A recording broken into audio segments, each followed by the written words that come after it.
अस्सलामु अलैकुम वरहमतुल्लाहि वबरकातुहू। सामीन हज़रात, हमने अक्सर देखा है कि देवबंदी और वहाबी जो हैं वो ऐसे ऐसे एतराज़ करते हैं जिससे मुसलमान के ईमान को ख़तरा हो जाता है। लिहाजा उसके ईमान को बचाने के लिए उलमा इकराम ने बहुत सी मेहनतें करी, बहुत सी किताबें आई, बहुत सी तकारीर मौजूद हैं।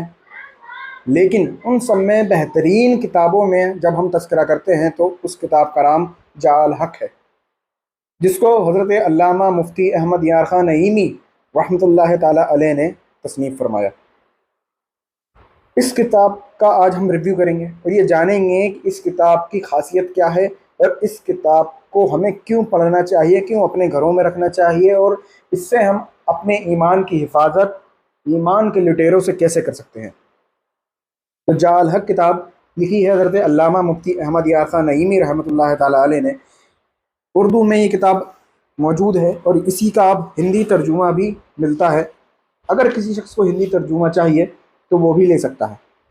इस किताब को यानी कि जाल हक़ को फ़िरक़ा बातिला के रद्द में हज़रत अल्लामा मुफ्ती अहमद यार ख़ान नईमी रहमतुल्लाह ताला अलैह ने तसनीफ़ फरमाया।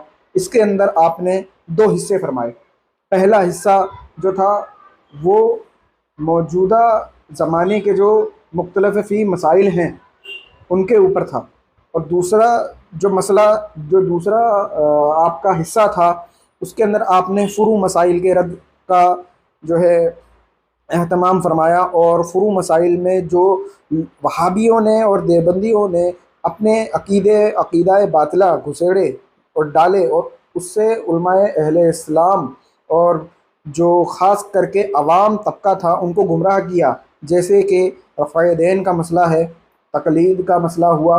तक़लीद का तो खैर अक़ीदे का मसला हुआ, लेकिन मैं बता रहा हूँ कि जैसे मैं आपको बताऊँ, पहले हिस्से के अंदर तक़लीद का मसला और इल्म गैब का मसला हो, या फिर अंबिया कराम और रसूलाए इज़ाम से मदद का मसला हो, या फिर हुज़ूर अलैहिस्सलातु वस्सलाम के हाज़िर व नाज़िर होने का मसला हो, या फिर या रसूलल्लाह पुकारने का मसला हो, या फिर बिदअत का मसला हो, या मिलाद शरीफ मनाने का मसला हो, या फ़ातिहा तीजा 40वां 10वां मनाने का मसला हो, या फिर तक़सीम शिरनी का मसला हो, या नज़र औलिया का मसला हो, या मज़ारात पर फूल चढ़ाने का मसला हो, उन मज़ारात पर गुम्बद शरीफ बनाने का मसला हो, या पक्की मज़ार बनाने का मसला हो, या दुआ बाद नमाज जनाजा का मसला हो, या फिर सूरह फातिहा पढ़ने का मसला हो, या रमज़ान शरीफ में ख़त्म कुरान पर चिरागा का मसला हो, अज़ान कहने के जो मसाइल हैं उनका हो, या कब्र का तवाफ़ हो, या मुआनका हो।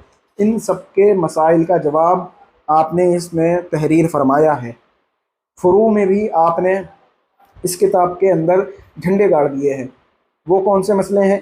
वो मसले हैं तबर्रुकात का मसला, शिरनी का मसला, हिलाए शरई का मसला, जनाजे के सामने कहाँ जनाजा पढ़ा जाए उसका मसला, क़ज़ाए उम्री का मसला, अज़ान में अंगूठे चूमने का मसला, जुमा पढ़ने का मसला, और फिर उसके बाद 20 रकात तरावी का मसला हुआ।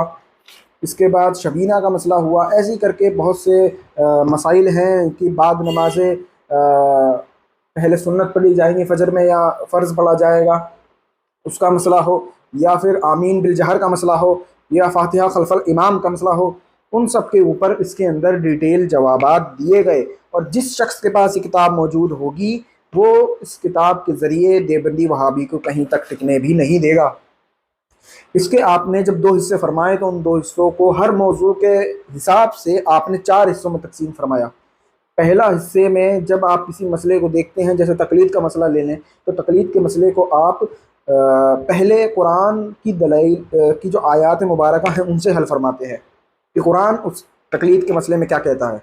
उसके बाद दूसरा हिस्सा आपने अहादीस का फरमाया कि अहादीस क्या कहती हैं तक़लीद के बारे में। फिर तीसरा इजमाई उम्मत का, यानी कि तब से लेके अब तक के मुसलमान जो हैं उनका अकीदा क्या रहा तक़लीद के बारे में, उसको आप नकल फरमाते हैं। उसके बाद आप कयास के ज़रिए कि हमारी सोच और हमारे जो इस्लाम दीन फ़ितरत है, तो फ़ितरत हमारी क्या कहती है कि ये मसला कैसे होना चाहिए, उसका आपने चौथे में उसमें हिस्से में जवाब फरमाया। उसके बाद आपने एतराज़ात लिए, जो भी वहाबी देवबंदी एतराज़ात उस वक्त से अब तक करते आ रहे हैं, ज़्यादातर के जवाबात आपने इसमें दिए। ख़ुद ही वो सवाल कायम किए और उनका जवाबात बहुत ही अच्छे तरीके से, बहुत ही हवालाजात के तरीके से यहाँ पे मौजूद उन्होंने कराया और इसको बहुत ही अच्छी तरीके से हम लोगों के सामने पेश किया।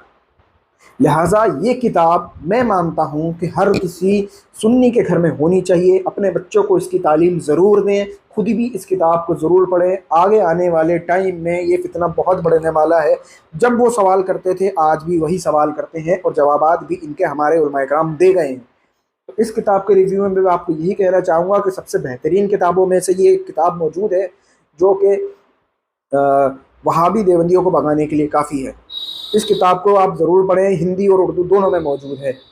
अगर आप चाहते हैं इस किताब को परचेज़ करना तो व्हाट्सएप का जो नंबर है वो हमने अपने इस वीडियो के डिस्क्रिप्शन में दे दिया है।